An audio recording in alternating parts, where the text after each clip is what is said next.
how many years was the show? I mean, I did my last filming with Baywatch when I was 21. It was the Baywatch Hawaiian Wedding. It was like a 2-hour TV movie. So 11 years. 11 friggin' years, dude. Did you start using drugs during that time? I did. How old were you when you did that? Well, I started. I would say I was snorting coke, you know, almost probably every day from 16 to 18. I started, I don't know, ecstasy maybe, smoking a lot of weed and drinking probably 12, 13, 14, 15. Did your mom know? Kind of, not really. Was she trying to regulate you? So hard. Dude, she hired people to come find me. I had one of those Nextel phones. She was chirping me all the time. Were these people that you were using with in Orange County or LA or in the scene or where? Mostly when I was 12, 13, 14, it was mostly like teenagers, high schoolers, you know, always older people. I didn't get in with the rough crowd until like after 16, like Cowboy Boogie. Yeah. That's where it really started to crack off. Yeah. Cowboy Boogie, because I'd leave with, you know, who was like Sergio and I don't know, I forget like their names, but it was like the coca guys, you know, the long hair, greasy cocaine guys. Like they were from freaking Mexico and they had the bombs flake. Like that got gnarly. I remember the Cowboy Boogie. I forgot about it till you mentioned it. Dollhouse. The Dollhouse. God, bringing back lots of memories of Metropolis. I was already bad by Metropolis. And Club Rubber. Yeah. I was telling these guys about Club Rubber, man. Oh, it was a production. Had to have been there though. It was, you can't even explain it unless you've been there and seen it and the way, the types of things we were doing, the drugs. Remember we were doing. Jade Ashley, the go-go girl? Ashley Jade or something. She's I like believe real so. tall, like yeah. dark skin. Oh yeah. She still looks amazing. You got to look her up on Instagram. Okay. She's like a supermodel now. Jade Ashley. Now? Yes. What the? She's got to be like 40 something, and she looks amazing. Wow, I do remember the name. Right. Yeah. I remember. And she was just a go-go girl, you know. Right. So I guess then when I met you, you were probably 17 or you were probably 18. I think you were 18. Yeah. Because we were hanging out. Like, I think I was always 10 years older than I'm 52. Yeah. How old are you? 43. 43. Okay. Yeah. I knew that I was like 9 years. A decade older than That's you. a big deal back then. 10 years is a big deal. Well, the people that we ran in similar circles, the Chachis and all those types. You were just a few chapters ahead of we me. were a few chapters ahead, and because we already we had the total, we weren't even really that deep into the tweak yet. Yeah, we were still partying. It was about doing lots of ecstasy and things like that. There's still some G and some ecstasy, and still all that some coke stuff, involved.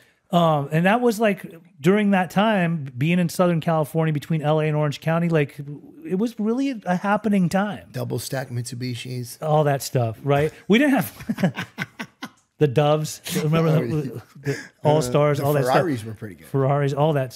What was the thing I posted the other day? Dolphins. Yeah, the Dolphins. That's how old I am. Yeah. But remember Chase? I think he was Tim Curry's roommate. I remember Tim Curry. Tim Curry, and he had that little short roommate that was kind of buff. I think I do vaguely. He was a good plug. Yeah. We kicked it with Brogy and Tootie and all them. Yeah. Brogy's killing it now. Oh, he's sober. Sober a long ass time. Been sober. He had to get sober or he would have died. Right. Like us all. So during that time, like we were really about, having fun. Yeah. We just like to go. We were still in limos there was a time, having a good time. There was a time, and I know your friends will probably get a kick out of this. We somehow ended up in the Hollywood Hills at some party, and I got the ecstasy, I got the GHB flowing. And I'm over here joking with Jeremy, and in comes fucking Hugh Hefner with a bunch of playmates. Yep. And they needed some supplies. That was, I felt so accomplished. I was like a fucking redhead pink, a kingpin. Let's bring it on. I was like, Hugh needs Viagra. We got to find that. Remember that? Give Hugh Viagra. Give these girls the G. We got them all G'd up and sauced them, all that stuff. And got him. He was doing this. He was dry humping. He was the air, well into his 70s during that time. Dry humping the air, dude. Not kidding, like a dog with a red rocket.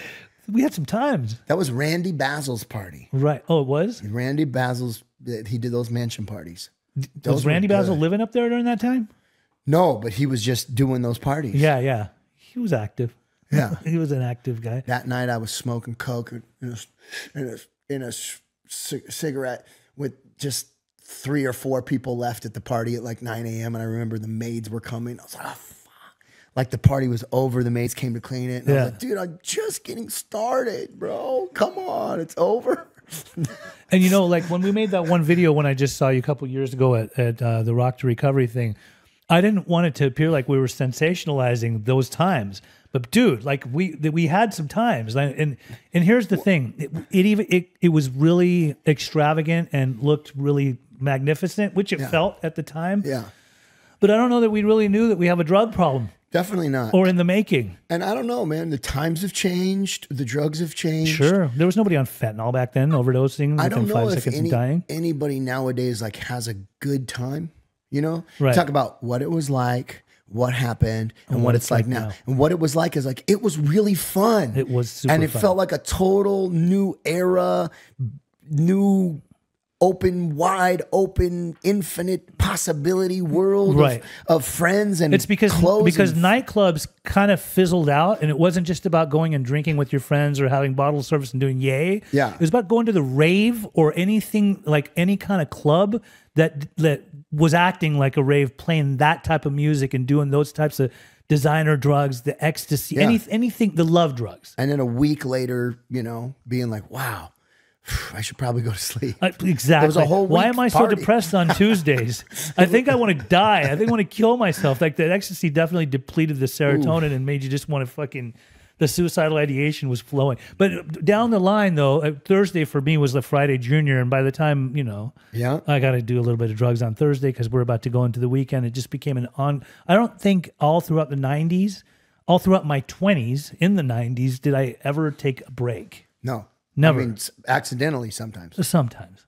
When you have to actually catch a few Z's. Yeah. Or exactly, accidentally. Now, there was a period and be really bummed about what you missed.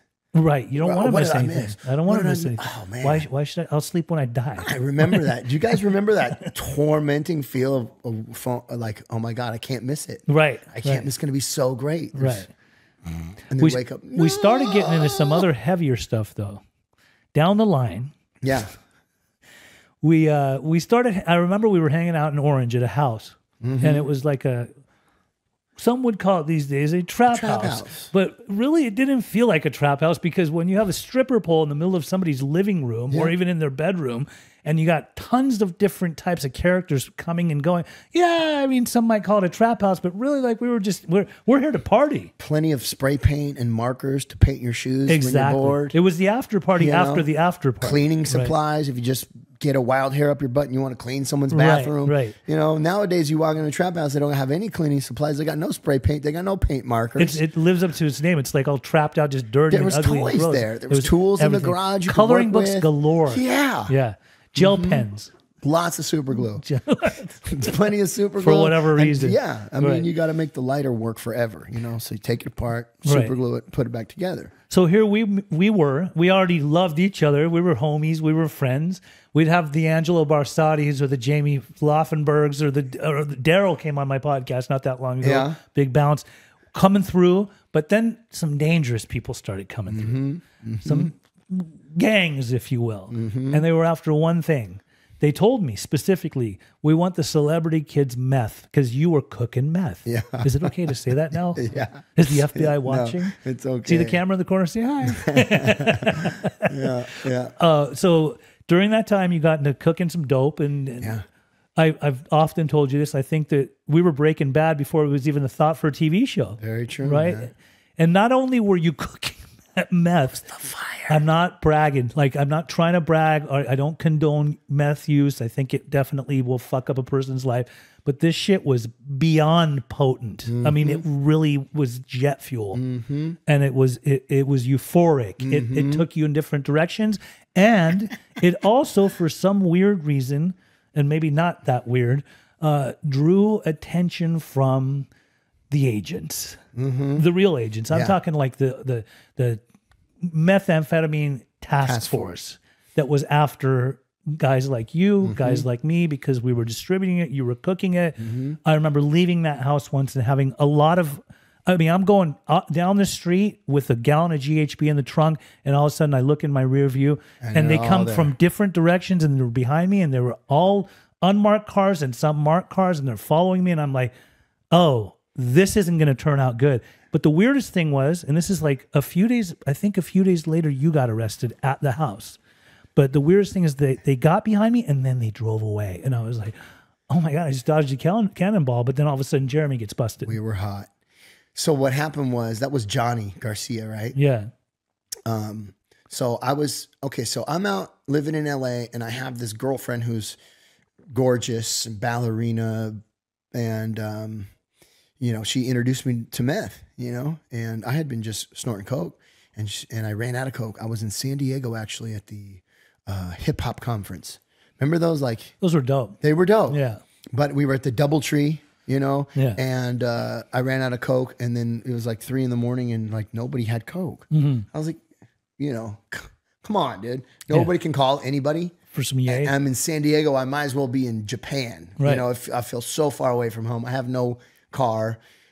And so this girl's like, do some of this candy, do some candy, do some candy. What is candy? You know, yeah. She's like, you know, I'm like asking people, hey, what's candy? And they go, you know, like meth. I'm like, you like speed? And they're like, yeah. Oh, that's disgusting, bro. That is like a poor man's drug. Right. That's what we used to think about meth. We did. It was the poor man's cocaine. Yeah. It was if you lived in a trailer and you had no teeth, you did. Right. Meth. Right. And other than that, you know, you drink freaking Remy Martin and you sniff coke. Right. So anyway, and then you smoke some when no one's around. Right. And so I did it and it was gnarly. She had a candy necklace on and I was wearing a candy necklace. You smoked it or you snorted it? Well, I said, okay. I couldn't find any coke. I was starting to come down. I said, there's no way I'm sniffing it, but I will smoke it. Can't you smoke it? And like I broke like 9 light bulbs in the hotel room trying to figure this out on my own. Right. And anyway, I did it. And she had a candy necklace on. I had a candy necklace on. We ended up under the covers on the rollaway, on the fold out, on the couch that goes out into a bed. Yeah. Under the sheets, drenched in sweat, super high, having like the best sex of my life. Right. And like this candy necklace was dripping. That drug-driven sex. Yeah. So it was, you know, sugar-laced, candy necklace melting, drug-driven sex. Yeah. And I was hooked from that moment. I was like, dude, this is everything. Never not going to do this. Yeah. Wait a minute here. During that time, you were still going to the show and acting too? Yes, because the show was filming in seasons in the summertime. Okay. So in the off time, if I wasn't yayed out, because I started going to rehab when I was like 14. Oh, you did? Because I'd get so yayed out and beat up, drunk, whatever, that I'd go to rehab, clean up for a month. And adolescent rehab. Yeah. And then go film in the summer, you know, go get a haircut and some facials and spray tan and I'm ready to work. Were the tabloids reporting that you were in rehab? No, I don't know. Maybe because I was in Orange County, I stayed away from all that. They didn't catch up to you? No, yeah. So I did that for a few years, but then when I found the meth, it was pretty bad, but I would do the same thing. I'd clean up, go work, and then party it away all winter. Yeah.